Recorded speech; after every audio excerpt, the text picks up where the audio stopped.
Venezuela में आए भीषण भूकंप ने भारत की ऑयल सप्लाई को लेकर नई चिंता खड़ी कर दी है। एक्सपर्ट्स का कहना है कि इससे शिपिंग डिले, पोर्ट ऑपरेशंस और इंश्योरेंस कॉस्ट पर असर पड़ सकता है।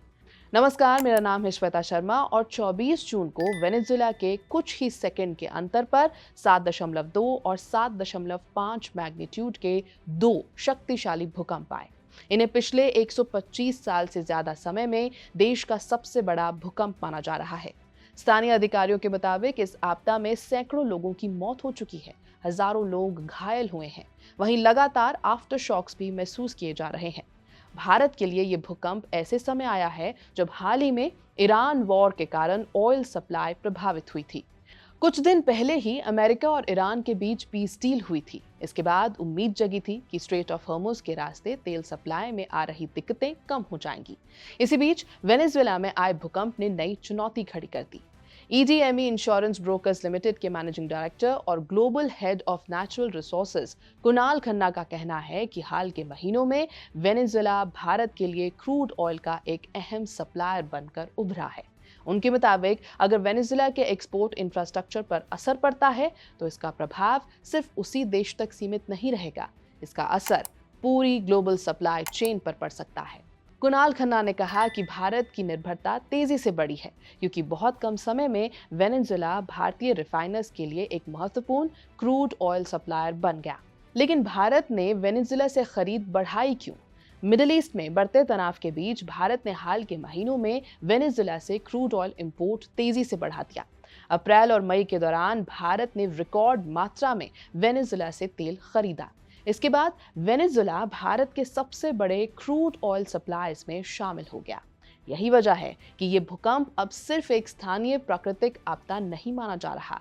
कुणाल खन्ना का कहना है कि खतरा सिर्फ ऑयल फैसिलिटीज को हुए नुकसान तक सीमित नहीं है। अगर एक्सपोर्ट टर्मिनल्स को बड़ा नुकसान नहीं भी पहुंचा, तब भी पावर आउटेज, ट्रांसपोर्ट नेटवर्क को नुकसान और पोर्ट्स पर इमरजेंसी रिस्ट्रिक्शंस की वजह से कार्गो मूवमेंट कई दिनों या हफ्तों तक प्रभावित रह सकती है। उन्होंने बताया कि वेनेजुएला का प्रमुख पोर्ट ला क्वेरा पहले ही डिजास्टर डिक्लेरेशन के तहत आ चुका है। लेकिन इस सब से शिपिंग और इंश्योरेंस पर क्या असर पड़ेगा? अगर टैंकर्स को कार्गो लोडिंग के लिए ज्यादा इंतजार करना पड़ा तो टर्न अराउंड टाइम बढ़ जाएगा, जहाजों का रूट बदलना पड़ सकता है, डेमरेज चार्जेस भी बढ़ जाएंगे। इन अतिरिक्त खर्चों का असर ट्रेडर्स, रिफाइनर्स और इंश्योरेंस कंपनीज सभी पर पड़ेगा। कुणाल खन्ना के मुताबिक अब तक वेनेजुएला से आने वाले कार्गो की मरीन इंश्योरेंस पॉलिसीज मुख्य रूप से जियोपॉलिटिकल रिस्क और सैंक्शंस को ध्यान में रखकर तैयार की जाती थी, लेकिन अब नेचुरल डिजास्टर रिस्क भी एक बड़ा फैक्टर बन गया है। उन्होंने ये भी कहा कि अब शिपिंग कॉरिडोर का आंकलन सिर्फ पॉलिटिकल रिस्क के आधार पर नहीं किया जा सकता, नेचुरल कैटास्ट्रोफी रिस्क भी उतना ही महत्वपूर्ण हो गया है। वेनेजुएला में भारत का सिर्फ ऑयल इंपोर्ट ही नहीं बल्कि इन्वेस्टमेंट भी है। ओएनजीसी विदेश वहां कई ऑयल प्रोजेक्ट्स में हिस्सेदारी रखती है। कुणाल खन्ना का कहना है कि अगर वहां लंबे समय तक कामकाज प्रभावित रहता है तो इसका असर भारत के ऑपरेशनल और फाइनेंशियल इंटरेस्ट्स दोनों पर पड़ सकता है। उन्होंने ये भी बताया कि सप्लाई डाइवर्सिफिकेशन जोखिम को खत्म नहीं करती बल्कि उसका स्वरूप बदल देती है। भारत ने मिडिल ईस्ट पर निर्भरता कम करने के लिए वेनेजुएला को विकल्प चुना था, लेकिन इस भूकंप ने दिखा दिया कि हर नए ट्रेड रूट के साथ नई तरह की चुनौतियां भी आती हैं। इसी महीने प्रधानमंत्री नरेंद्र मोदी ने वेनेजुएला की कार्यवाहक राष्ट्रपति डेल्सी रॉड्रिग्स से मुलाकात भी की थी।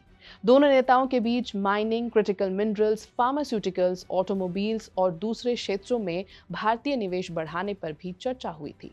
अब माना जा रहा है कि भूकंप के बाद इन योजनाओं और कारोबारी गतिविधियों पर भी असर पड़ सकता है। फिलहाल shipping companies, energy traders, insurance firms और ग्लोबल मार्केट्स वेनेजुएला की स्थिति पर करीबी नजर बनाए हुए हैं।